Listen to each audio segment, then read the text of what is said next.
On June 12, 1942, the 343rd Infantry Division, having made a 350-kilometre march for a week, joined the 21st Army, which was engaged in defensive battles in the Volchan direction.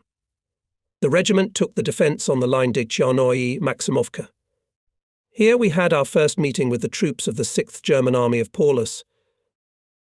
On June 30th, its strike group went on the offensive from the area of Volchansk to Ostrogozhsk, broke through the defence of the 21st and 28th Armies, and for 2 days of fighting, by the end of June 2nd, having advanced 80 kilometres, came to the area of Stary Oskol and Volokonovka. Part of the compounds of our 21st Army, including the 343rd Rifle Division, was surrounded. We, of course, did not know then the general picture of events at the front of the 21st Army, and, to be honest, we did not know anything about other regiments of our division. Communication with the division headquarters stopped after we received the order to withdraw from the previous positions. A day later, the regiment found itself near the village of Zelebok. I remember it well, covered with gardens and surrounded by beams. We came here in the evening, took the defence. On the left, on the crest of one of the gullies, the 1st Battalion of Nikolai Abukov, and on the right, across the ravine from us, the 2nd and 3rd Battalions. Behind our positions was a large wheat field. The night passed more or less quietly, except for the gunfire somewhere not far from the village, and at dawn it was discovered that German tank and motorized units bypassed us from all sides and cut us off from other regiments. We learned about this from the divorcees sent by Lieutenant Colonel Kilchevsky to the neighbours on the right and blind. Everywhere they ran into Hitlerites. I saw how 6 enemy tanks went into the attack on us. At the NP, together with me and Commissar of the regiment Ibragimov, was at that time Junior Lieutenant Popov, a very young guy who had recently arrived in the regiment to the post of Nakhim. Run to Kostin, I ordered him, let him pull up his guns and put them on direct aiming. Popov saluted and flew out of the trench, and in a few minutes Kostin's battery had already opened fire. Artillerymen hit 4 armoured cars, the other 2 withdrew. But by evening Hitlerites again went on the attack, and we had to retreat. We found ourselves among yellowing wheat. In it we took shelter from the targeted rifle and machine gun fire. I don't know why, but the enemy stopped the attacks, and we got some respite. I say some because the fascist tanks were beating on the field, and the shells were tearing out whole bundles of wheat stalks from the roots. At that moment we decided to go for a breakthrough. I went with one of the groups, and, when Hitlerites appeared ahead, I shouted hurrah and rushed forward, firing my automatic rifle. The soldiers picked up my call and rushed after me. The fascists did not expect, apparently, such a pressure from the surrounded and defeated. According to their concept, the enemy, and dodging the hand-to-hand combat, fell back, firing on the move. Of course, we did not do without losses. Less than half of the personnel remained in the regiment when we left the encirclement. On July 4th, the remnants of the units crossed the Dol and joined their division in the area of Luzov. Since other units had lost a lot of personnel and equipment in the offensive and defensive battles, the division needed additional manpower, weapons and ammunition. We almost completely lost the service of artillery armament of the regiment. Only Senior Gunnery Foreman M.I.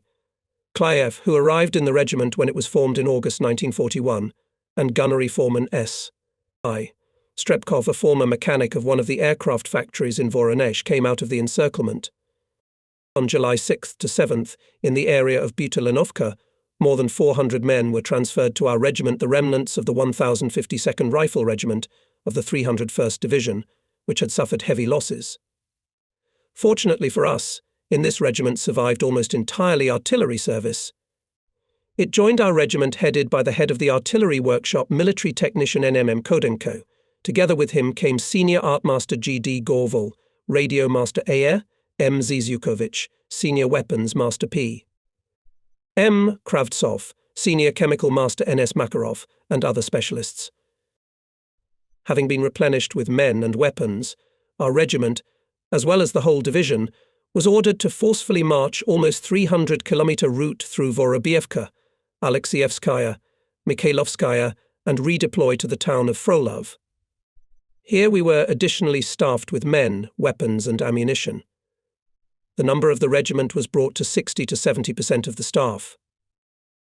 And in 3 or 4 days the division was ordered to move 50 to 60 kilometers in the southwestern direction from Frolov to the area of Kletskaya on the Don, and took up the defense at the line Kozinski, Vyezdinovsky, Malo-Melovskaya. After the retreat of our troops from near Kharkov, from Donbass and the abandonment of Rostov-on-Don on the southern wing of the Soviet-German front, was a very difficult situation. On July 28, 1942, the order of the People's Commissar of Defense of the USSR No. 227 was issued. I remember when we received it at the regimental headquarters and read it, we all got goosebumps. Perhaps for the first time during the whole war the situation at the front was so frankly assessed. The main slogan of the order, "Not a step back," was clear to everyone. There was nowhere further to retreat. Stalingrad and the Volga were behind us. The enemy is in the North Caucasus. Order No. 227 was communicated to every soldier.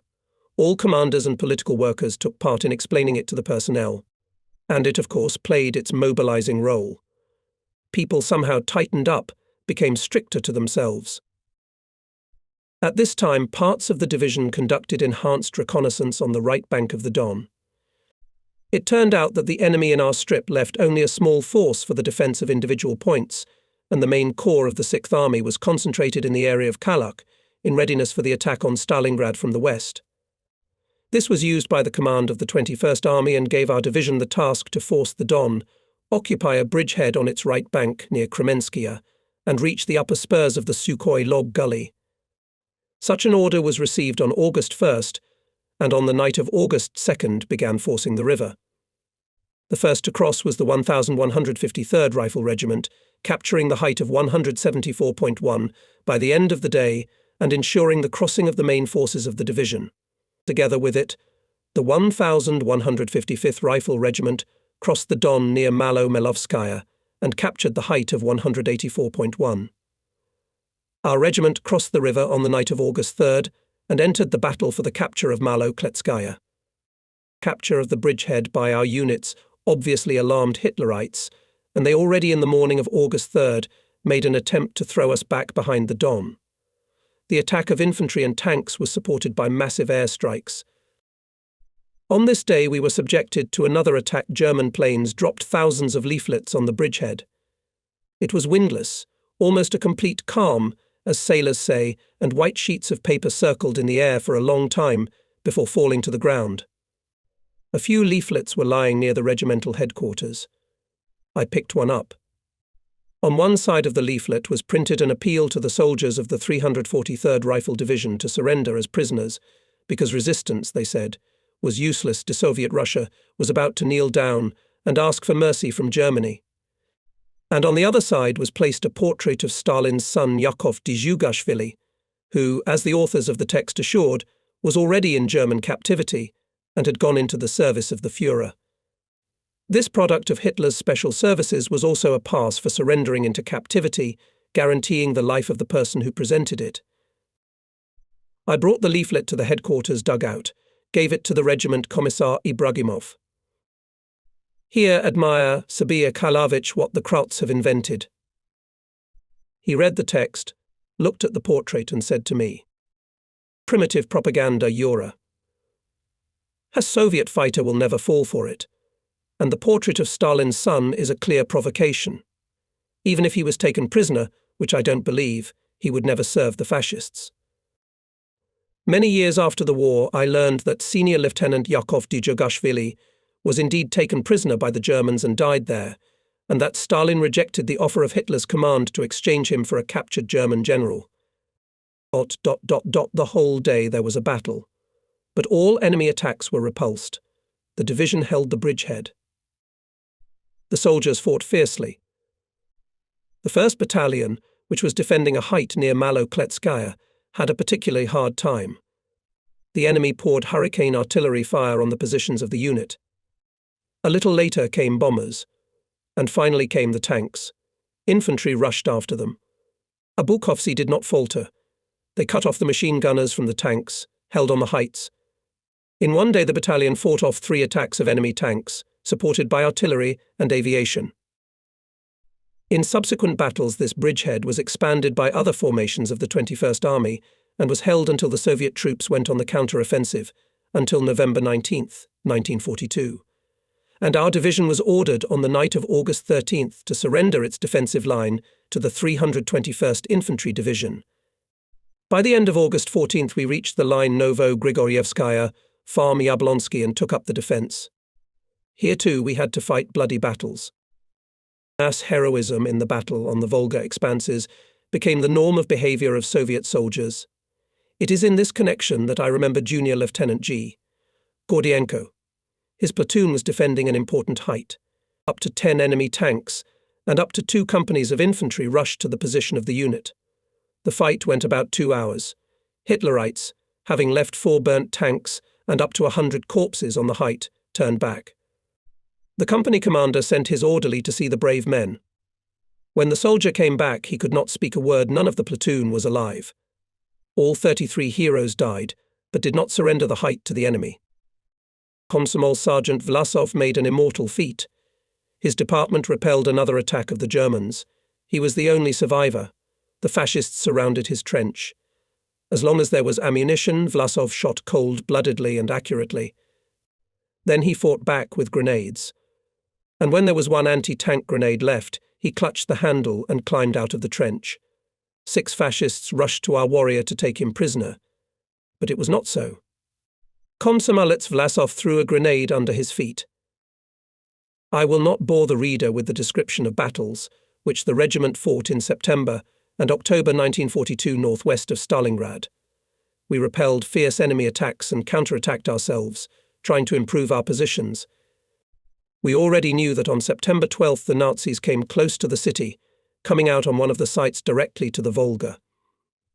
We also knew about the heroic fighting in Stalingrad by the soldiers and commanders of the 62nd and 64th Armies. Almost every report of Sovinform Bureau began then with the battles in this stronghold on the Volga. And of course everyone well understood that by pulling back some of the enemy troops, we alleviate the difficult situation of our troops in Stalingrad. The city, hidden from the positions of our regiment by the heights, was burning. Black clouds of smoke hung over it, and those who had been near the Volga River told us that oil was burning on the river, spilling out of broken barges and storages.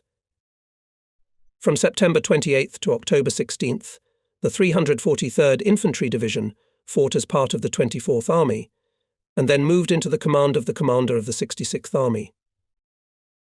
On September 29th, the enemy made 4 infantry attacks supported by tanks on the positions of the 1151st Infantry Regiment near Kotlubani. The main blow Hitlerites struck the 2nd Battalion, which was commanded by Lieutenant Nestorenko. The soldiers of the battalion, supported by the regimental battery of Senior Lieutenant Kostin, repulsed all attacks and destroyed 4 tanks. That day, Lieutenant Nestorenko died. He was not yet 20 years old. He had recently arrived in the regiment, fought bravely and skillfully, passing for some 2 months from platoon to battalion commander. True, I must note that in the fall battles near Stalingrad we lost many commanders, and such a rapid promotion was also explained by this sad circumstance. In early October, for several days in succession, the regiments of the division tried to improve their positions. Here together with us fought the 241st and 114th Rifle Brigades. But our units had no success. We failed to break the strong resistance of the enemy. About the fierceness of those battles speak such facts. On October 7th, our regiment advanced for several hours, only 300 meters. And this is after a solid artillery preparation and 3 raids of our attack aircraft on enemy positions. On this day, the commander of the 7th Rifle Company, Lieutenant Lesovoy, distinguished himself. He several times raised soldiers in the attack, was wounded, but did not leave the battlefield. In the division headquarters was reported, and the feat of machine gunner Red Army soldier Shenov. From his hand-held machine gun, he meticulously smashed the enemies until his weapon was out of order. Then the fighter stealthily crawled up to the German machine gunner, overcame him in single combat, took possession of his weapon and continued to fire. At this time I was acting as regimental commander, because Lieutenant Colonel Kilchevsky was transferred to another position in the summer, and a new regimental commander had not yet been appointed. A little later than Kilchevsky, our permanent Commissar Sabir Khalilovich Ibragimov was transferred to the political department of the army. It was especially difficult for me to part with him, because for more than a year, since the birth of the 1151st Rifle Regiment, I worked with him, as they call it, hand in hand. A true communist, he taught me a lot of things, especially how to communicate with people, taught me, as well as other officers of the staff, lessons of party political work. Together with Sabir Khalilovich, we were in the font of the regiment's baptism of fire in the steppes between Taganrog and Rostov, in one boat crossed the Douai to the village of Nizhny Nilovskaya, together froze in the snow near Kharkov and swallowed road dust in the hot summer when we retreated from the Seversky Donets to the Big Bend of the Don. Instead of Ibragimov, Battalion Commissar A, N. Shkurin was appointed Commissar of the regiment, but he procommissarst for not long. October 9th, 1942 was promulgated the decree of the Presidium of the Supreme Soviet of the USSR on the establishment of complete unity of command in the Army and Navy and the abolition of the institution of military commissars, and became an Shkurin Deputy Regimental Commander for Political Affairs. I exchanged opinions with him on the introduction of sole command, and we came to the idea that this measure is necessary and timely. It should be said that Alexei Nikolaevich, before coming to the post of Regiment Commander Lieutenant Colonel P.R. Pansky, never emphasized in relation to me his seniority in rank and age. He was an intelligent, very tactful, restrained political officer. And I was very sorry that I had to work with him only a few months. In January 1943, Alexei Nikolaevich did not become. But I will tell you about it later. Since I remembered about the two first commissars of the regiment, I will tell you that the party political work was carried out in the units continuously and purposefully. Every month the ranks of communists and Komsomol members were replenished, especially before serious battles. In October 1942, for example, 26 soldiers and commanders were accepted as candidates and members of the All-Union Communist Party. When conducting party political work took into account the fact that the personnel of the regiment was multinational, and quite a few Red Army soldiers, drafted from the Central Asian republics, had little knowledge of the Russian language. When communicating with them, indispensable assistant was the secretary of the Komsomol Bureau of the regiment, Senior Lieutenant Geliev, a Tatar by nationality. He knew Kazakh and Uzbek languages in addition to Russian and Tatar. I remember well how at regimental meetings before the battle the Komsomol leader spoke in 4 languages in a row. He had Komsomol members who had a good command of Georgian, Azerbaijani and Armenian languages, along with Russian. In political reports to the political department of the division, the names of Komsomol activists Arkamedov, Sambakov, Chalidsay, Petrosian were mentioned more than once in connection with educational work among soldiers of non-Russian nationality. As it was mentioned above, on October 16th, the 343rd Rifle Company was transferred to the 66th Army of the Don Front, and in this army it was registered until the end of the Great Patriotic War. The 66th had the task of active actions to restrain the enemy, not to give him the opportunity to move reinforcements to Stalingrad. To accomplish this task, Commander Azhadov ordered the commander of our division to prepare and conduct a number of private battles to strengthen their positions. In these battles, of course, took part in our regiment.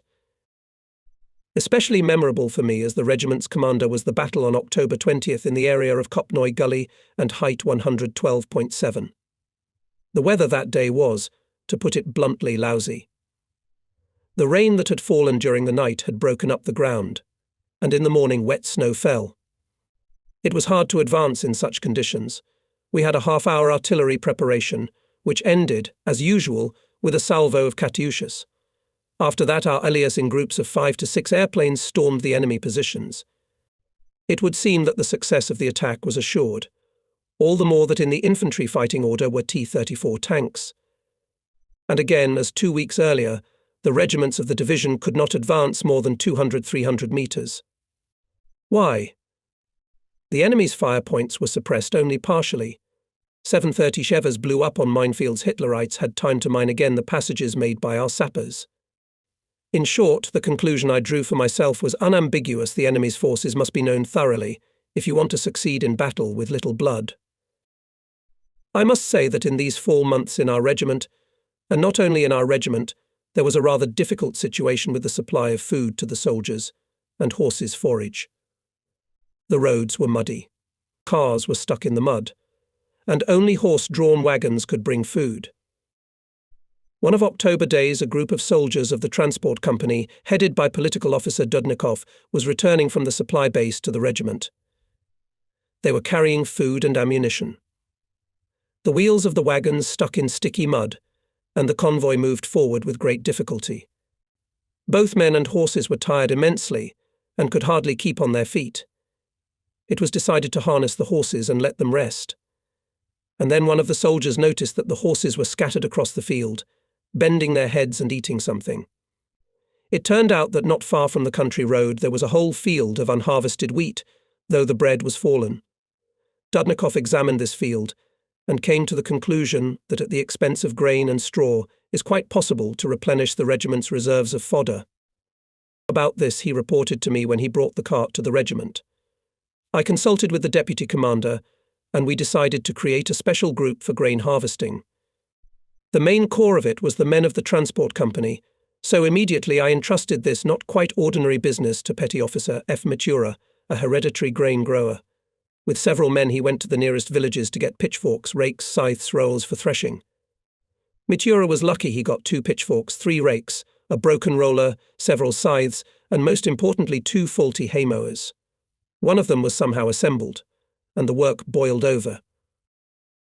Then the fighters cleared a site for the current and their threshed wheat. For several days people worked on this collective farm field and harvested about 12 hectares. Grain and straw delivered to the regiment became a great help for feeding horses. We met the 25th anniversary of the Great October Revolution in the trenches. True, representatives from all units were gathered for a short rally at which the festive Order of People's Commissar of Defence I. Stalin was read. Speaking at the rally, party leader Captain Borozhenets, Assistant Chief of Staff Captain Belousov, the commander of the squad Sergeant Ipatov swore to do everything possible to prevent the capture of Stalingrad Hitlerites.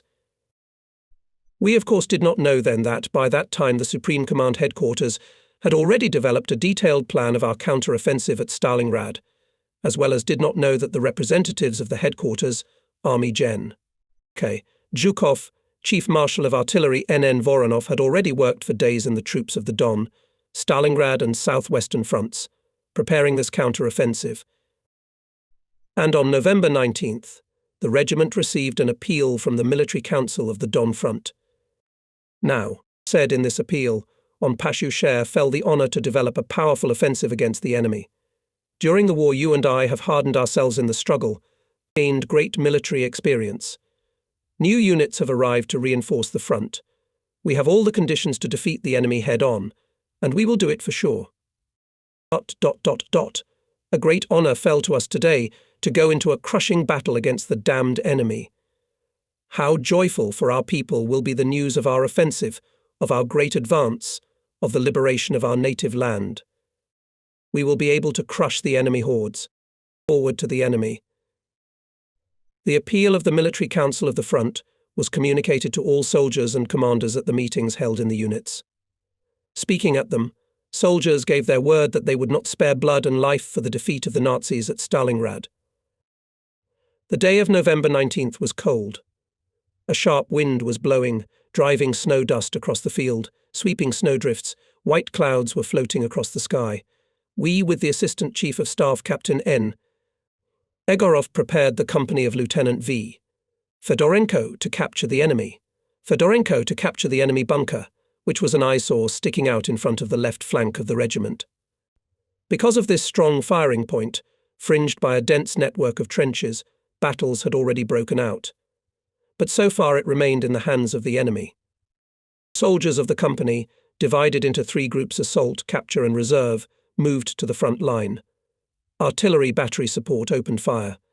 It hit the stronghold almost every morning for 10 to 15 minutes. The Nazis already knew this and, to avoid losses, hid in hiding. So they did this time, and as they say, fell into a trap.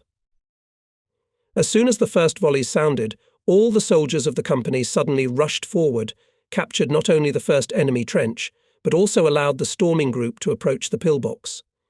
When Hitlerites regained consciousness, it was already too late. This defensive point was blown up. The fascists' counterattack also failed. I'll never forget the battle for height 137.8. It was a week before the New Year north of Orlovka. Here the fascists created a number of strongholds equipped with dugouts for 4 to 8 men. The dugouts were covered with sleepers, a half-metre layer of earth and armour plates taken from the tanks. The defence of the height was built in such a way that 4 lines of trenches diverged from its centre radially. This provided a mutual fire link between the strongholds and made it possible to cover all approaches to them with crossfire and flanking fire. In the first line of trenches there were machine guns. In the second and third lines there were added anti-tank guns and 81 mm mortars. In depth there were firing positions of artillery guns. It was defended by a combined battalion of the 92nd Motorized Infantry Regiment, which was supported by artillery of the 60th Motorized Division and tanks of the 16th Division. Hitlerites concentrated such a large force here because the height of 137.8 had an important tactical value. With the capture of the height, our troops had an opportunity to view and control the German defence and the road going from Orlovka to Gorodishchi, Kuzmichi, State Farm Experimental Field. And now our 1151st Regiment, together with 1153rd Regiment, received the task to seize the height of 137.8. The 1st Battalion was ordered to start the attack of fascist positions, which continued to be commanded by Nikolai Abukov, already well known to the reader, who became a captain in the battles at the Bend of the Don. Shouldered, medium height, with an unruly blonde bush peeking out from under the helmet, the 20-year-old commander with all his decisive appearance inspired confidence in the soldiers, who were ready to follow their commando in fire and water. He considered the golden rule of offensive combat words of the great Commander Suvorov: quickness and surprise replaced the number.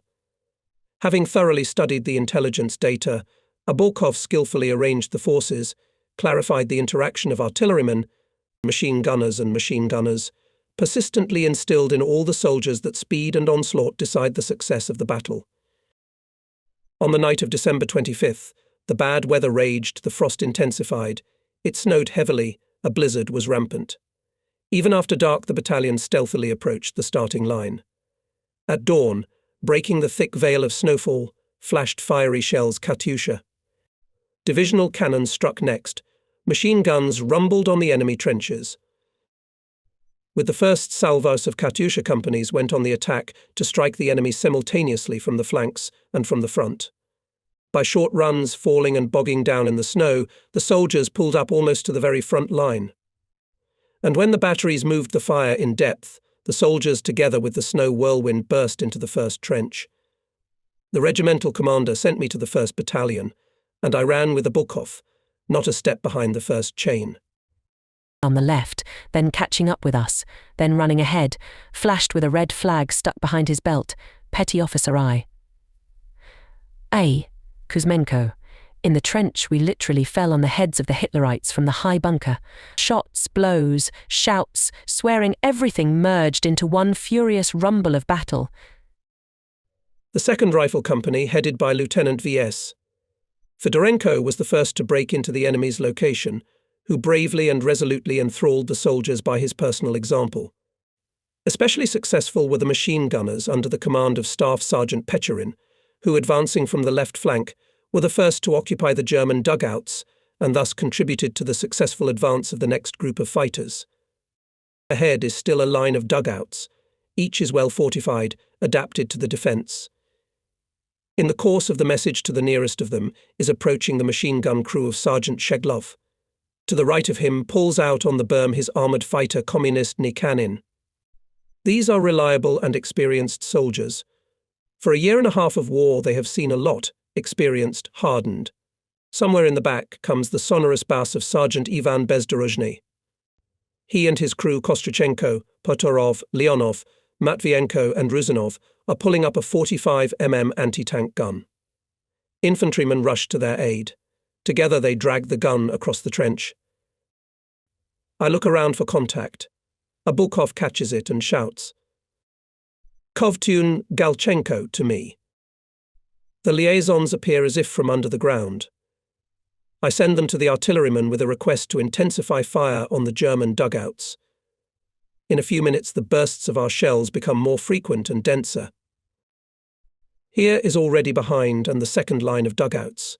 Combat and his deputy on political part, political officer Viktor Vasilievich Kuzin, together with his subordinates, have already broken through to the southeastern slopes of height 137.8. Soldiers and commanders in one impulse. No fire can stop them. Somewhere on the side of the annoying enemy machine gun, Lieutenant N.R. Rudolph, deputy commander of the company PTR, without turning his head and without taking his eyes off the fiery flashes of machine gun fire, loudly orders, "Ruger, quickly." In a matter of seconds, he smashed an enemy machine gun with his PTR and helped the Abokov machine gunners to move forward. And when the fascists moved 3 tanks in counterattack, the lieutenant set one tank on fire with the fire from the anti-tank gun, another tank was hit, and the third one was driven away. Hitlerites at any cost sought to restrain the onslaught of the Soviet soldiers. When the enemy again intensified the shelling, the machine gun company of the 1st Battalion, under the command of Senior Lieutenant F.G. Garkusha, quickly suppressed and destroyed the enemy's firing points. Garkusha himself captured in battle a heavy machine gun and used this captured weapon to exterminate the retreating Germans. His deputy, Senior Lieutenant G.D. Kramtsev, in the hottest moment of the battle, also himself lay down behind the machine gun, meticulously suppressed the enemy's firing point, and captured trophies: 1 hand-held machine gun and 10 rifles. Meter by meter, our fighters gnawed through the enemy defense. Cannons are pulled up to direct fire. At this moment it became known about the feat of Company Petty Officer I.A. Kuzmenko. In the midst of battle was severely wounded company commander. The petty officer took command. Inspiring the soldiers, he with the unfurled red flag first climbed to the height, and so skillfully organized the defense that none of the enemy counterattacks did not succeed. By noon, the enemy pulled up reserves and 2 battalions of infantry supported by tanks pounced on our left flank. There was a hot fight. Our infantrymen cut off the enemy infantry from the tanks, stopped it in the deep snow. Artillerymen, commanded by experienced commanders Kostin and Radchenko, dealt with the tanks. They set fire to 10 vehicles.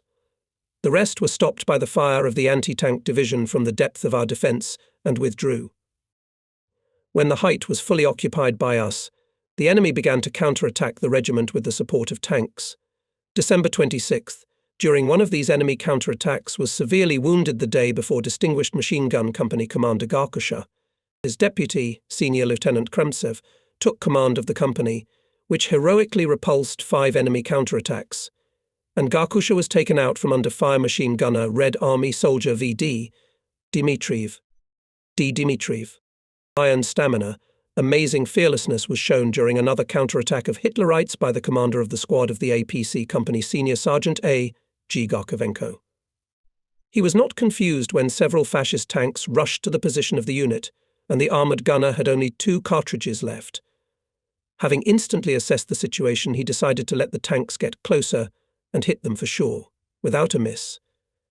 Having waited until they came to a distance of 100 to 150 meters, Garkovenko opened fire. With the first shot, he set one tank on fire. With the second, he hit another. All attempts of the enemy to return the lost lines ended in failure. The armoured fighters also had a great merit in this. Lieutenant V.S. Kozlov, the commander of the company, skillfully arranged the forces, confidently controlled the fire, and he himself took out the enemy tank's cannon. San instructor Maria Kukarskaya, who had just returned to the regiment after treatment, distinguished herself again. She was in the thick of the fighting for the height of 137.8. On December 26th, when the Abukov battalion selflessly repulsed fierce counterattacks of the enemy, Kukarskaya, at the risk of her life, carried more than 20 wounded soldiers and commanders from the battlefield, having previously provided them with medical care. Under Stalingrad arrived in our regiment San instructor Maria Pokhaliuk. Black-eyed, cheerful Ukrainian girl kept up everywhere. And in this heavy battle she saved more than a dozen lives. Clear and timely evacuation of the wounded, skillfully organized, showing personal courage and fearlessness, the commander of the platoon of the regiment's sanitary company, Senior Paramedic A.D.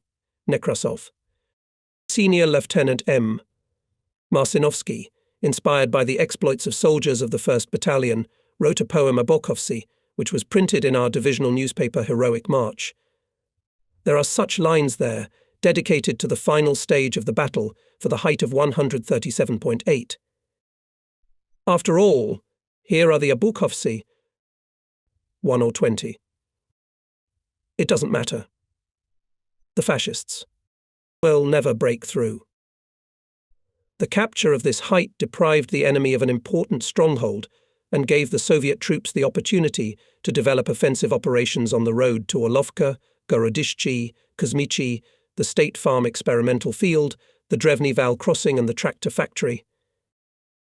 In these winter months, Russian frost gave us a real test of strength of spirit, and although the battles were hot, the soldiers and commanders were tormented by the cold. The mercury column of the thermometer rarely rose above -30 deg. In addition, in the open, treeless step free to walk free piercing wind. The only salvation from the cold and wind was the dugouts, hastily equipped with homemade fireplaces. But what to heat them with? One could only dream of firewood and coal. Everything that could burn, including half-rotten straw dug out from under the snow, was burned. Then we started to stoke with talc. Yes, with talc, don't be surprised. We broke the talca balls into small pieces and put them in the firebox, and the explosives burned quietly with quite a hot flame.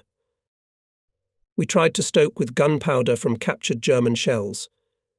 The shell itself was taken out of the shell casing, and the powder long tubes were shaken out on the floor of the dugout.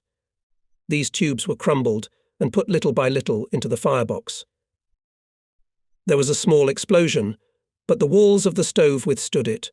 True, the gunpowder burned quickly and did not give as much heat as the crowd. Besides, it was dangerous to keep it in the dugout. It was enough to get on it even a flame from a match, and it exploded. Such an explosion happened in the dugout where the regiment commander Lt. Col. Pansky, the commander of the reconnaissance company, Captain Siminuta, and I lived. It was in the evening.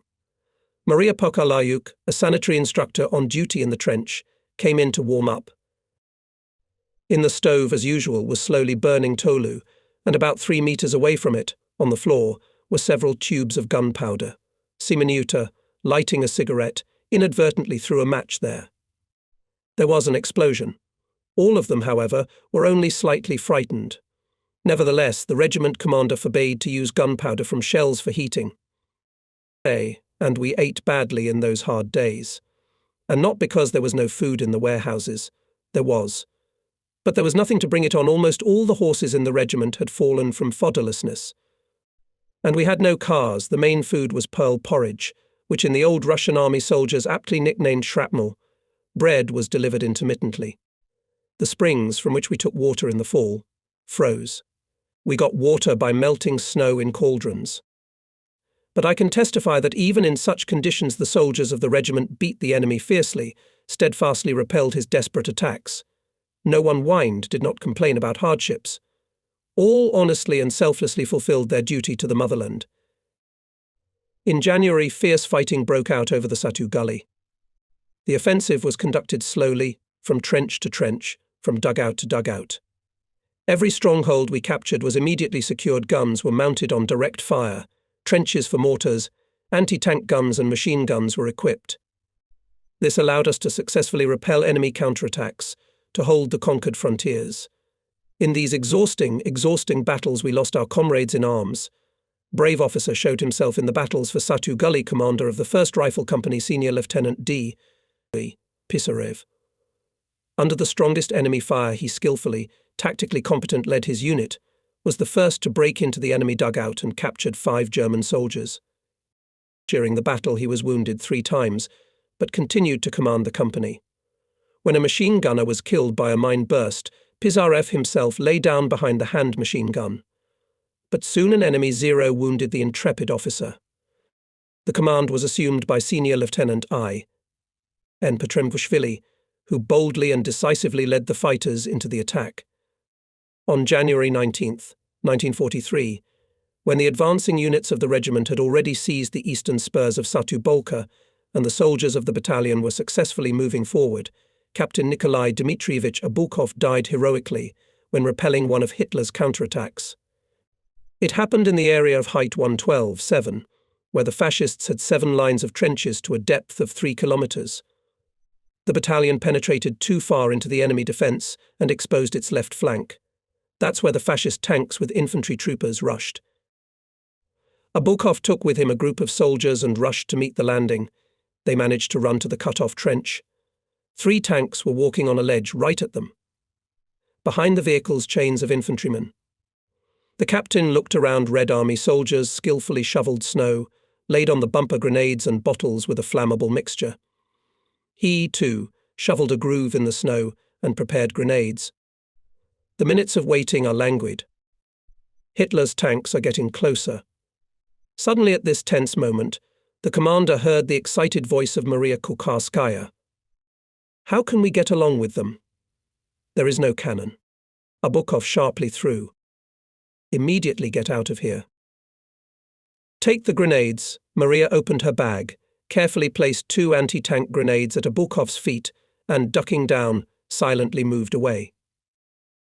The tanks struck the crest of the cut-off trench, which was a blackened, twisted bundle stretching to the rear of the regiment. The shells tore up the frozen ground, whipped up the snow just to the right and behind the chain of soldiers. They missed. And the tanks are getting closer and closer. They're no more than 50 meters away. And then grenades went into action. The front tank, unwinding the left caterpillar, spun on the spot. The second one had already piled its front rollers on the trench and began to turn around to trench it. At that moment, Captain Abukov threw an anti-tank grenade at the stern of the tank. A black cloud flew up over the machine. Nikolai fell to the bottom of the trench. Kukarskaya rushed to him.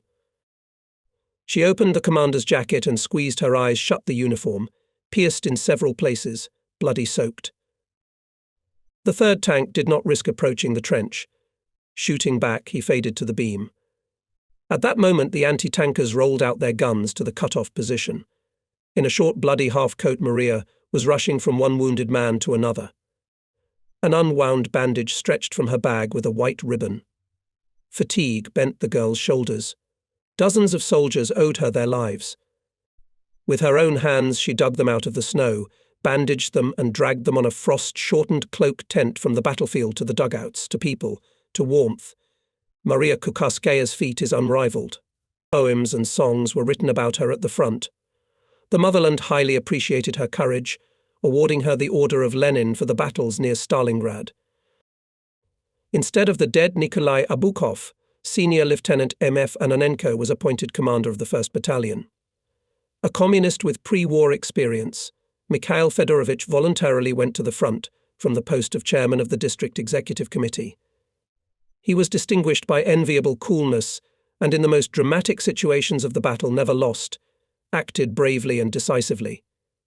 In one of the first battles near Stalingrad, Ananenko was wounded in the leg, but he refused to go to the hospital, although he limped for almost 2 months.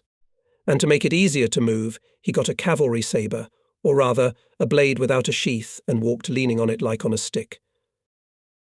That's how I remember him, a dashing infantryman in a cotton trench coat, with a naked sabre in his hand. Almost the whole January we were pursuing the retreating enemy. In difficult battles the regiment liberated Kuzmichi, the State Farm experimental field. The breakthrough of Hitlerites' fortifications was skillfully realized by the 1st Rifle Company, which was now commanded by Lieutenant P. I. Melnikov. Under his leadership, the company knocked out the Germans from 6 dugouts, taking 16 prisoners, in hand-to-hand combat killed 50 fascists, and captured 1 heavy and 2 hand machine guns. And the 2nd Rifle Platoon, under the command of Junior Lieutenant A. M. Martinov, knocked out the Nazis from 4 dugouts. In these battles distinguished themselves and the soldiers of the mortar platoon, Lieutenant A. F. Ilchenko, and mortar calculation, Nizakutny, Lieutenant T. M. Arbazov, deputy commander of the mortar company, constantly corrected the fire mortars. From the January reports of Sovinform Bureau we knew that there were battles to break the blockade of Leningrad, and on January 18th it was broken through. It was a great holiday for all Soviet people. And on January 21st we learned about the expulsion of Nazi invaders from Stavropol, the city where our regiment was formed, Rallies were held in the units. The soldiers decided to send an open letter to the newspaper Stavropolskaya Pravda to their fellow countrymen, in which they congratulated them on the liberation of the region and expressed the hope that Stavropol residents will revive the cities, villages and make a worthy contribution to the economy of the country. And we, the soldiers of the regiment, assured their fellow countrymen, will crush the hated enemy and will spare neither blood nor life to achieve complete victory over Hitler's Germany. The letter was signed by Petty Officer Doroshenko, Sergeant Teriev and Red Army man Galchenko from Petrovsky District, Junior Sergeant Kutsivalov from Blogodarnensky District, Captain Borozhenets and Red Army man Shiriev from Krasnovodisky District, Red Army man Prokoda from Novo-Alexandrovsky District, Lieutenants Kovtun and Chernenko from Apanasenkovsky District, Senior Lieutenant Pirogov and Red Army man Moshayev from Nogotsky District, and other Stavropol residents. The day of January 26th was memorable for the soldiers of the regiment. On this day at Mamayev, Kurgan troops of the 21st and 62nd Armies of the Don Front united, thus dismembering the encircled grouping of German troops into two parts, northern and southern. We were finishing the northern part. On January 23rd, 343rd Infantry Division made the main blow in the direction of Orlovka, Stalingrad tractor plant. A few days later we came close to the ruins of the factory buildings. Here they are, mangled by bombs and shells, burnt by fire, black, sorrowfully broken skeletons silently rising above the ground. It is painful to look not only at the people wounded, maimed by war, it is painful to look at the buildings turned into ruins, at the land disfigured by craters, ospreys and trenches. All this is unnatural, directed against life itself, human being. The regiment took up positions along the crest of a gully, with the strange name of Mokryaya Machetka. The CP was set up in a hut in the gully, and the NP was placed on the ridge. That day the three of us sat at the command post Lieutenant Colonel Pansky, Major Shkurin and me. We discussed how to storm a large 3-story building, apparently the former administrative building of the tractor plant. It was necessary to create assault groups, to determine the firepower to support the attack. "You take care of it, Yuri Andreevich," said to me the regiment commander, "and the commissar and I will go to the NP. From there you can see what and how to do, and at the same time to watch the Germans."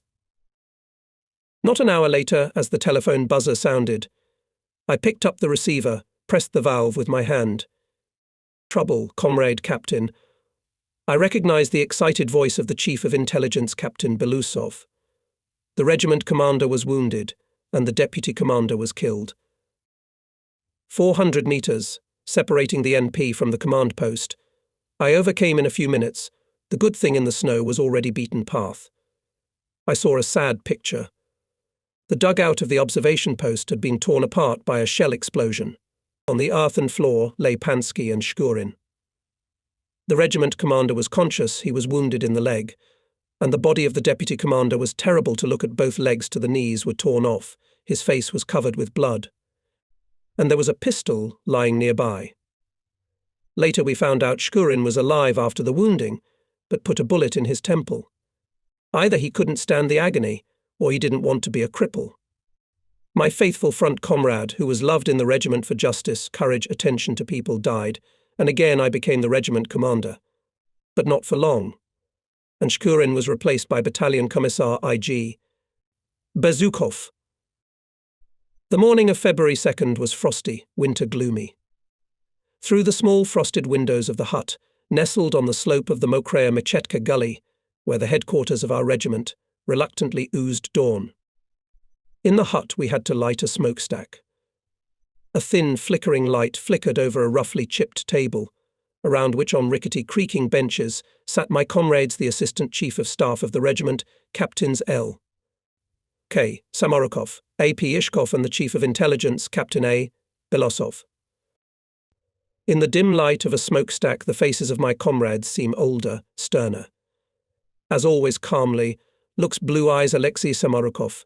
He has an amazing ability to keep composure, self-control in any conditions, even when the land around is crumbling from the bursts of bombs and shells. Next to Alexei impatiently fidgets on the bench Anatoly Belousov. It is felt that he does not sit in one place. Anatoly's active and lively nature requires movement and action. In the black hair of the captain glistens grey the memory of raids behind enemy lines. Older than all of us Alexander Ishkov, who among the rude front people is famous for his politeness, correctness. With him even the most inveterate witters do not dare to use a coolly salted expression. Belousov, having bent back the sleeve of his cotton coat, looks at his watch 8. In 2 hours our regiment is ordered to attack the Nazis, who are in the ruins of the tractor plant. Damned Hans. Anatoly jumps up from the bench and finds himself at the window, covered with a fluffy coating of frost. What the hell are they doing here, like sheep? We fully share the comrades' indignation. The whole of Stalingrad knows about Paulus' surrender. The group of fascists, surrounded in the southern parts of the city, laid down their arms. And only here, in the north, settled in the ruins of the tractor plant, Hitlerites continue to desperately resist. What are they hoping for? The ring of our troops has firmly encircled the remnants of the 6th German Army. They have nowhere to go. The most sensible thing for them to do now is to surrender. Every extra hour of resistance only increases the number of casualties from our bombs and shells, from severe frost, from hunger. Much later I happened to read in one book that Hitler's officers received in Stalingrad 150 grams of bread a day, soldiers 50 grams. Often this miserable norm was cut in half. We fed on horse meat of frozen horses. Even in early January, thousands of leaflets with the appeal to the soldiers and officers of the German army, surrounded in the Stalingrad area, were scattered over the Hitlerites' positions from airplanes. It was signed by the commanders of the Stalingrad and Don fronts, Colonel General A. I. Eremenko and Lieutenant General K.K. Rokossovsky. A German soldier who surrenders in a hopeless overlap, the address said, commits not an act of shame, but an act of prudence. The Soviet command sincerely sought to prevent mass, senseless sacrifice. And it was not our fault that battles rumbled and blood was shed. With the persistence of fanatics, Hitler's command demanded from its shabby soldiers one thing to fight. Not relying on the force of the order, the fascists tightened repression. The lines of a document found among the papers of the defeated headquarters of one of Hitler's corps are filled with fierce, beastly malice. Everyone who tries to capitulate will be shot. Anyone who throws a white flag over a trench will be shot. Everyone who picks up bread and sausage dropped from the airplane and does not surrender them will be shot.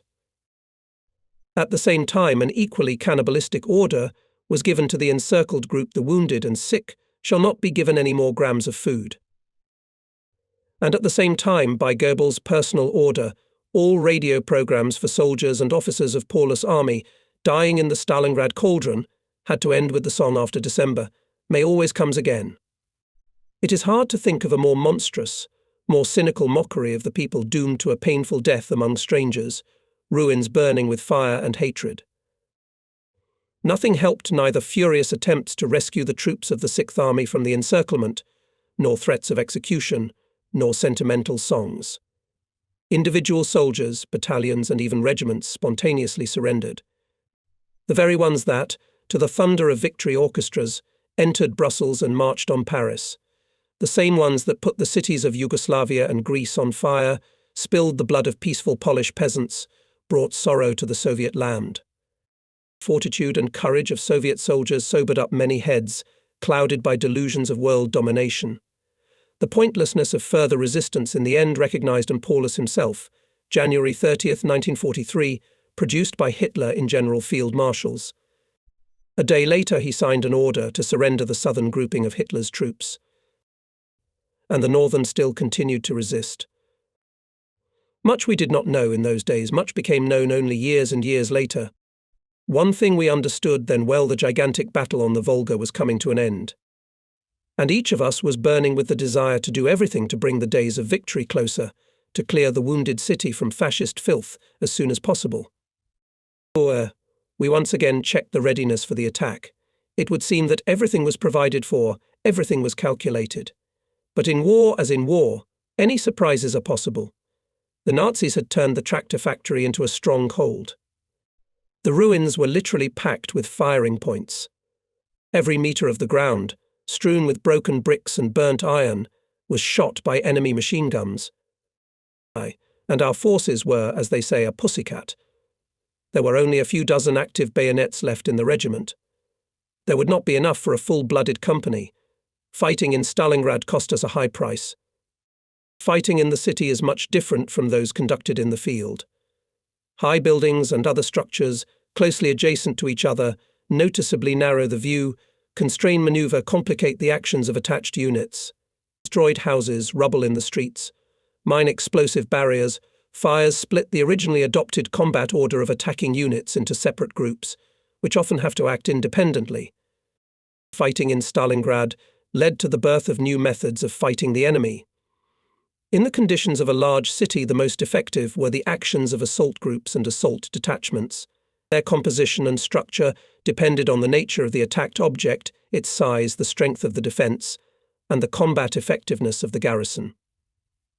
All this influenced the choice of means of support for the attacking units. This time we were carefully calculating our capabilities, trying to maximize the use of everything that was available. It's not much, Samorukov shifted his eyebrows with concern. We should take more grenades, said Belousov. With a grenade you can pull a German out of any crevice. Ishkov went out and in a few minutes returned, carrying a pot of hot tea in one hand and a loaf of frozen bread in the other. Tea is good. Belousov revived and looked at me slyly. Have you got anything stronger? It will be stronger when you report that your scouts have given the Krots a proper smoke, I answered. Under the friendly jokes quickly emptied mugs with tea. Belousov rose from the table first. I went to the NP, he said briefly in a different, serious voice. We looked after him in silence. For a minute an anxious silence hung in the hut. Will I see you after the battle, I thought. I read the same thoughts on the faces of my comrades. The war taught us to face the truth, no matter how cruel it was. You can talk to a friend, and after a while see him lying on the ground with a bloody temple, on which rare cold snowflakes are no longer melting, and no one knows when and to whom it will happen. Captain Anatoly Arsentyevich Belousov passed alive and unharmed through the heat of battle near Stalingrad. A Nazi bullet found him on the Dnieper in the dank fall of 1943. Almost simultaneously rose from the table Samorukov and Ishkov.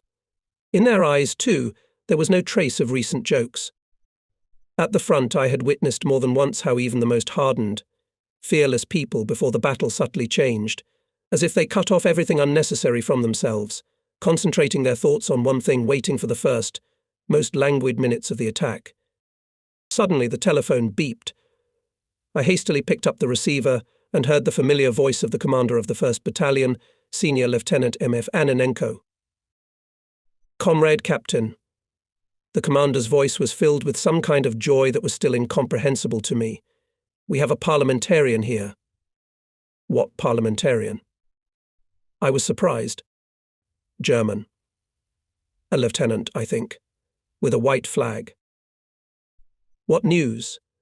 Just now all my thoughts were occupied with the upcoming battle, and now this parliamentarian. What does he want? Take the German to regimental headquarters immediately, I ordered.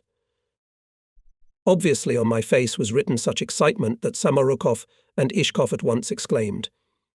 What happened? There. I don't understand it myself yet, I honestly admitted. Wait. Now they will bring a German parliamentarian. Let's hear what he has to say. The door of the hut opened, and through the threshold stepped a medium-sized, thin German officer in a rather shabby overcoat. In spite of his poor appearance, he tried to keep up his appearance and saluted with a dapper gesture, clicking the heels of his boots. Following the German entered political officer V.V. Kuzin, Deputy Battalion Commander for Political Affairs. Parliamentarian delivered, Comrade Captain, he reported. I involuntarily held my gaze on the German officer. It was somehow strange to see an unarmed enemy a few steps away from me. During my stay at the front, I got used to the fact that anyone wearing a fascist uniform was trying to kill me. In the same way, I got used to killing everyone who took on the enemy's guise. The only question is who can do it the fastest. and suddenly a peaceful meeting in a simple Russian hut, outside the windows of which a clear winter morning is burning. From a small stove smells cozy warmth. It seems as if a kind neighbour came in for a moment, prepared to tell some news, waiting to hear something in response. "Ah, war, what have you done, you sneaky one," sings one post-war song. It is sung about the fact that the boys put on soldiers' sizzles, parted with their youth for a while, learned a completely different life, so different from the old one. The war abruptly changed people's destinies, meetings and ideas about the world. And not in a hospitable village hut we are standing, but in the headquarters of our regiment, and not a friendly conversation we have to carry, but a tough conversation about someone's life and someone's death. The face of the German officer outwardly looks impassive, but the anxious squint of his eyes betrays the tense anxiety of the lieutenant. He's about the same age as me. Maybe at the same time we went to school, scribbling over textbooks, diligently scribbling down notebooks. He is standing in front of me in a dirty, leaky sizzle and looking at me and my comrades with fearful expectation. I am listening. I abruptly cut off the long silence. "I have the honour to inform you," the German lieutenant hastily spoke in a fairly passable Russian language, "that I am a parliamentarian from the commander of the 24th Panzer Division, General von Lenski." He instructed me to tell the Russian command that the division agrees to cease resistance if… What other if? I couldn't stand it. Surrender. And that's it. "I am following orders," said the parliamentarian in an exculpatory tone. "General von Lenski said that the division will cease resistance if all soldiers and officers will be preserved life, help the wounded and sick. In addition, we ask to keep our awards, as well as cold weapons." The lieutenant further reported that he had been accompanied to our front line by a colonel, the commander of a German artillery regiment. He remained in the German trench to meet and escort to General von Lenski, the representative of the Soviet command, who would be charged with accepting the surrender of the German Panzer Division. Without a moment's hesitation, I called Colonel I.M. Vodopyanov, who commanded our division at that time. Parliamentarian immediately bring to the headquarters of the division, having listened to my detailed report, ordered the commander. "And what about von Lenski?" I reminded him. After all, he is waiting for an answer. "What, can't wait to take the German general prisoner?" "That's right. We must finish with the Germans quickly, Comrade Colonel." "Act according to the situation," the division commander said briefly. I took it as permission to accept the surrender from the Germans. I can't hide I wanted to take Hitler's general prisoner, and even with the prefix von. He must be an important bird. When we're young, we're all a little vain. The consciousness that I, a Soviet captain, would dictate the terms of surrender to the fascist general filled my heart with proud excitement. At that moment I did not think about the fact that I would have to go not to the palace for diplomatic negotiations, but to the very lair of the fascist beast, where I would not be welcomed with cordial smiles. But there was another reason, deeper and more important than the desire to capture the fascist general myself, which made me forget about the danger. I have already said that we all had the thought to get rid of the Nazis as quickly as possible. How could I miss the opportunity, even for an hour, even for a few minutes, to bring the end of the fighting closer? Maybe these very moments will save the life of some of my comrades. Samarukov. "You stay for the regiment, Commander," I ordered my deputy, when the German parliamentarian, accompanied by the same political officer Kuzin, was sent to the division headquarters. "I'm going to the Germans." "Maybe it would be better for me?" suggested Samarukov. "You'll have time, but for now don't go before the father in the heat of the moment." "It's not easy to go alone," Ishkov said with displeasure. "It's a serious matter." True. I recognized the rightness of my comrade. Who should we take with us? "Take a machine gunner and one officer," said Samarukov businesslike. "Best of all, Klayev." I also thought of him the agitator of the regiment, senior political officer Vasily Vasilievich Klayev.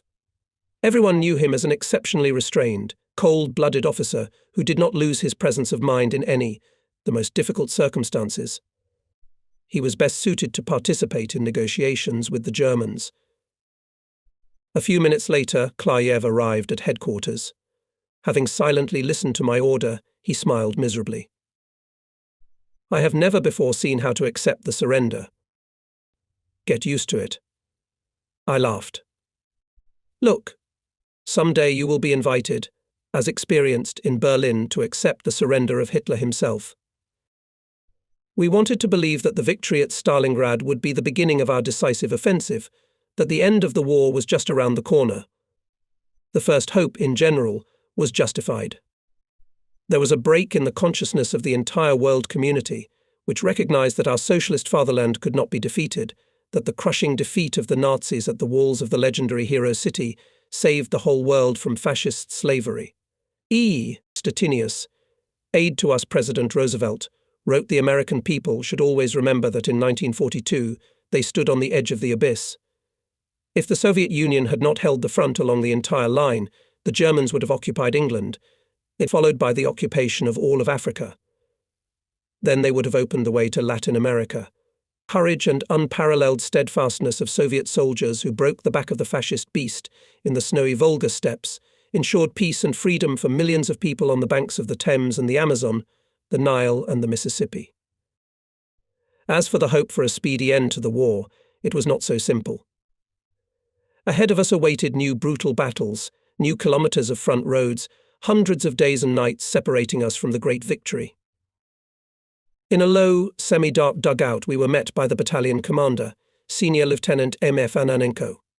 Together with him was the deputy commander of the company, on the political part of the political officer Im Smirnov. Ananenko reported on the situation in the area of the battalion. According to the plan, it was to strike the last blow to the Nazis. The unexpected appearance of the German parliamentarian made changes in it, and quite happy. Well, how is our Kraut? Smiling, asked me political officer Smirnov, emphasizing the word our. In the battalion felt proud that it is in their section occur such important events. It's all right. They sent him to the division headquarters. Let them deal with him there. Feed him. Feed him. I concluded with a smile. I think he won't need it now, Nikolai said enigmatically. Why? And Smirnov, chuckling, said that the parliamentarian, entering the dugout, so hungry eyes looked at our soldiers, prepared for breakfast, that one of them could not stand it, and shoved the German a piece of bread and a pot of porridge. The German officer's face trembled. He carefully took the bread and the kettle in his frostbitten hands and muttered in a squeezed voice. Russians are an amazing people. Yes, amazing. An enemy who lays down his arms ceases to be an object of vengeance for us. He is treated humanely.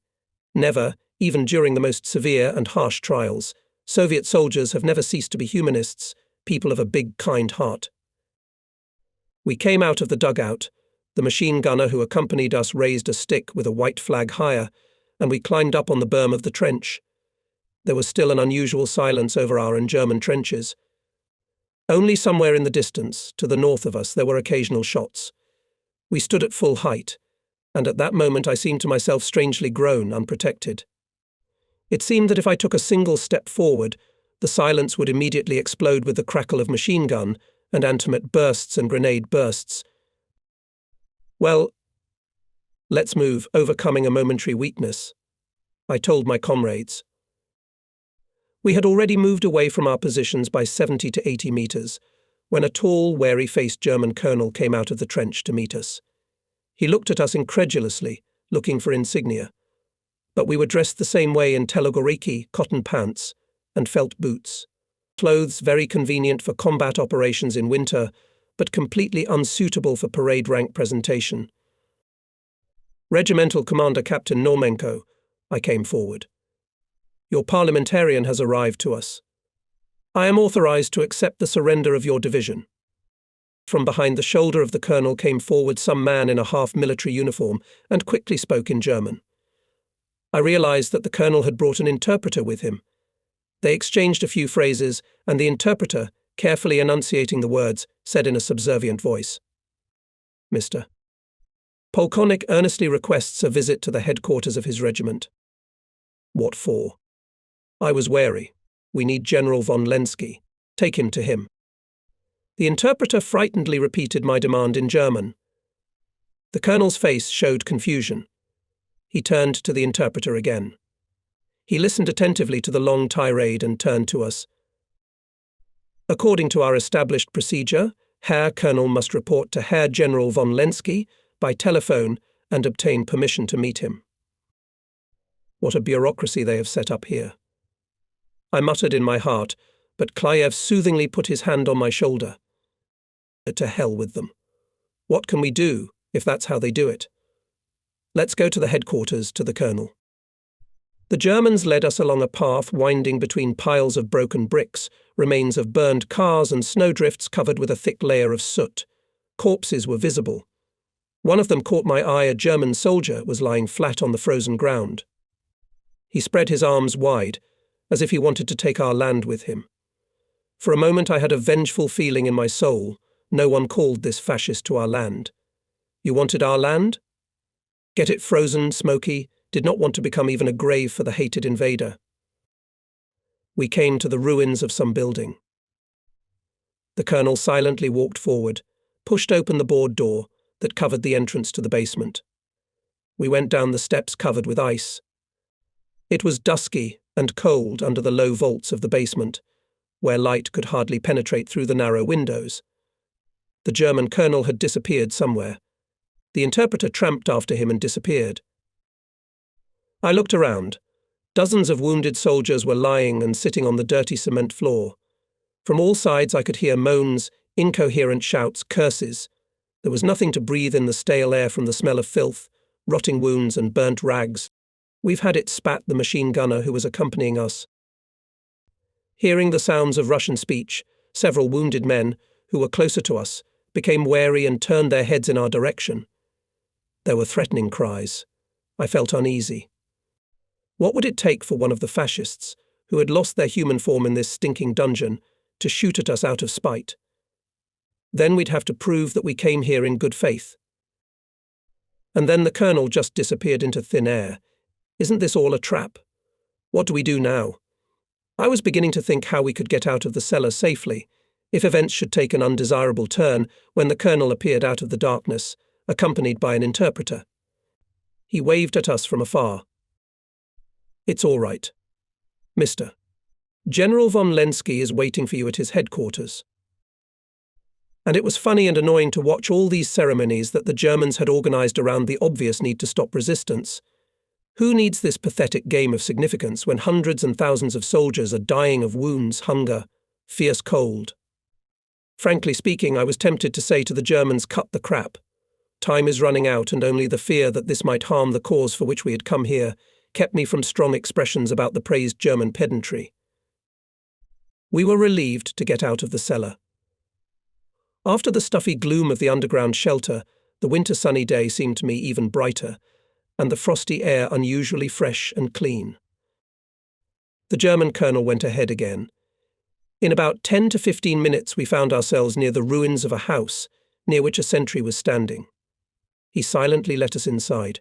Between the ruined walls we could see the entrance to the cellar. We went down into it, and I saw a spacious, fairly clean room. German officers were walking about, talking to each other. When they saw us, all of them, as if on command, stopped and stood waiting. From the opposite end of the cellar, a short, stubby general appeared silently and walked straight toward us. Two other generals followed him sluggishly. Mr. General von Lenski, the interpreter respectfully introduced him, but I already understood that before us was the commander of the very German division, which is ready to lay down arms. Who are you? Asked me through the interpreter von Lepsky. Regimental commander, I answered dryly. Your rank? Captain. On behalf of the Soviet command, I suggest that you cease resistance immediately. Only then will the conditions your parliamentarian informed us about be fulfilled. Von Lepsky twitched, but quickly regained his composure. Only his shoulders slumped. Circumstances have changed in the last hour, he began in a cracking voice. Not only my division, but also the entire group of our troops, concentrated in this area, agreed to stop the resistance. Our commander, Colonel General von Strecker, would like to know the answer of your command. I turned to Klyev, puzzled. Such a turn of events was not foreseen by us. We need to quickly inform ours, whispered Vesely Veshe. No matter how much I wanted to finish with all the formalities, but Klyev was right, it is necessary to notify our command of the new circumstances of the German surrender. I must inform the army commander, I said loudly. Okay, von Lenski nodded curtly. About 20 minutes later, we were back in Ananenko's battalion. To my surprise, the deputy commander of the army, Major General M.I. Kozlov, was already waiting for us there. How are the backgrounds? Impatiently asked him. The commander is very interested in matters with the surrender of the Germans. I reported in detail about everything we encountered in the German headquarters, stuffing up the price of the fascists. General Kozlov grinned and added animatedly, forward, Stalingraders. Ours has taken it after all. Colonel-General von Strecker, tall, thin, with a jumping from excitement cadacle on his wrinkled neck, standing at attention, tensely listened to Major General Kozlov, who listed the terms of surrender and invited von Strecker to follow to the army commander, General Zhadov. Permit me to take an adjutant with me? Hesitantly asked Strecker, and raised on Major General Kozlov watery eyes. He waved his hand, say, to hell with you, take it. When we left the headquarters of the commander of the northern grouping of Hitler's troops, columns of German prisoners were already being built in the street. Soldiers and officers of the now defunct 6th Army were stretching eastward in a long line. The miserable look was at these grief-stricken conquerors. Many of them wandered along the road to Dubovka with frostbitten noses, ears wrapped in rags, in ersatz mittens made of straw. Only our 343rd Infantry Division took 6,796 Hitlerites prisoner, among them 4 generals, 12 colonels, 112 other officers, 510 non-commissioned officers. In the area of the tractor plant, the division captured from the enemy 67 guns of different calibers, 13 mortars, 8 six-barrel mortars, 207 machine guns, 30 tanks, 6 armoured vehicles, 2 warehouses with fuel and ammunition, and a lot of other weapons and property. Above Stalingrad was a clear, calm sky. It was like that for the first time after 200 long days and nights of the great battle. And it had to happen that on this very day, February 2nd, the day when the fighting was over, I received my third, fortunately the last, wound in the war. And it happened like this. After I escorted General Kozlov together with the captured German General von Strecker from the regiment, I wanted to look at the Mother Volga, even if it was covered with snow. After all, I had been fighting near it for 3 months, but I had never seen it. I took a machine gunner with me and went through the ruins of the tractor plant, and only we came to the crossroads, from where the Volga was clearly visible, only I looked at it, a shot rang out. Immediately my right leg was burned and I fell down. A machine gunner ran up. "What's the matter, comrade captain?" "I think I was wounded," I said. But I thought to myself, what an accident. I survived the battle unharmed, and here you are. Truly, a bullet is a fool. A Red Army man bandaged my leg, helped me to get to the knife headquarters, and from there to the infirmary. There they examined the wound. It turned out that the thigh bones were not damaged, but nevertheless they wanted to send me to the hospital. I asked to be connected by phone with the division commander, reported the situation to him, and he allowed me to stay in the infirmary. The weather in February 1943 was unusually severe. It seems that Ukrainians gave this month the name fierce not in vain. Penetrating, cold winds blew across the expanses of Stalingrad land. The snowstorm was bringing high drifts.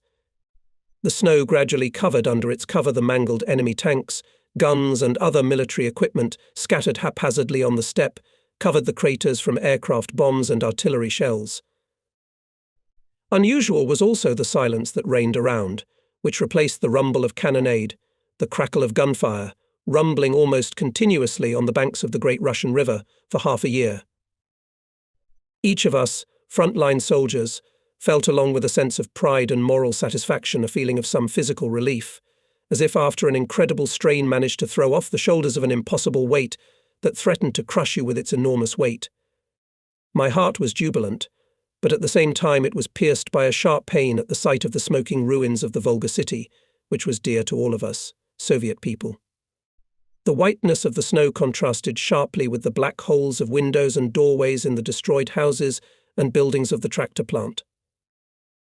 The battles near Stalingrad were a serious test for me, not only because they were characterized by their fierceness, persistence, unusually difficult conditions, but mainly because for a long time I had to perform the duties of the regiment commander. Pansky was twice wounded in the battles and commanded for only 2 weeks. In the medical center, I met the 25th anniversary of the Red Army. This festive day became especially memorable and joyful. The order was announced on awarding me the Order of the Red Banner and awarding me the military rank of Major. In the Army and Navy at this time were introduced epaulettes. So I returned to the regiment, already having them on my shoulders. I returned to my post Chief of Staff. I must say that in the battles of Stalingrad, soldiers of our regiment, as well as all other units involved in this grandiose battle on the Volga, showed mass heroism. For bravery and courage, 152 soldiers, commanders and political workers were awarded orders and medals. On February 24th, I was visited by Senior Lieutenant V.I. Dodnikov in the medical unit. He told me how the holiday was held in the regiment and division. On the slopes of Grachvaya Gulley, right on the snow, out of frost-covered stones and lumps of frozen clay, were laid out in big letters slogans: "Long live the 25th anniversary of the Red Army, glory to the heroic defenders of Stalingrad." At the headquarters of the division cleared of snow a large area, in the center of which put in the vicinity of 2 trucks with folded swords. By noon, soldiers of all units and subdivisions of the division lined up in front of the podium with unfurled battle banners. At exactly 12 o'clock, the command attention was heard. Major General M.A. Yusenko, commander of the division, went around the formation, greeted the soldiers, congratulated them on the holiday and the victory in the Battle of Stalingrad. Then he went up to the improvised podium, where there were already Deputy Commander of the division, on the political part of the Regimental Commissar V.N. Smirnov, head of the political department of the division battalion Commissar Alaska Tkachenko, Chief of Staff of the division, Colonel M. Vodopyanov. Everyone knew that Major General M.A.